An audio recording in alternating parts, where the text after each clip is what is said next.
नमस्कार, मैं अपने यूट्यूब चैनल पर आप सबका स्वागत करती हूँ। मनीषा यादव, मेरे चैनल का नाम है सुनीशा लोकगीत और मैं एक गीत सुना रही हूँ। लावा पूजते समय गाया जाता है। जब लोग लड़की की शादी या लड़के की शादी हो, लोग लावा पूजते हैं तो गीत गाते हैं। बाबा के दुलारी लौआ भूजै फूलवा झारी हो, बाबा के दुलारी लौआ भूजै फूलवा झारी हो।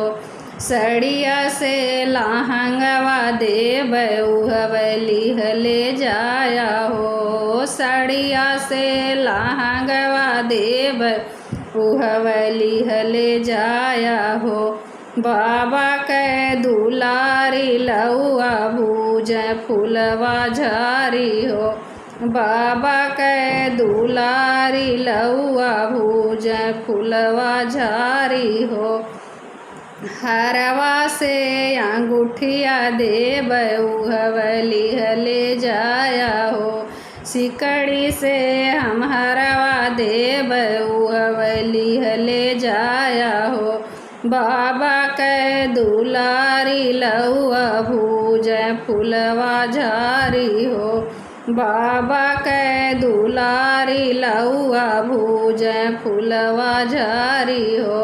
गैया से भैंसिया देव उहवली ले जाया हो, गैया से भैंसिया देव उहवली ले जाया हो। बाबा के दुलारी लौआ भूजै फूलवा झारी हो, बाबा के दुलारी धियावा भूजै लौआ फूलवा झारी हो। पड़वा से भैंसवै देव उहवली ले जाया हो, बाबा के दुलारी लौआ भूजै फूलवा झारी हो। ऐसे लोग मजाक करके गीत गाते हैं लावा भूजते समय। आप लोगों को कैसा लगेगा ये गीत कमेंट में ज़रूर बताइएगा।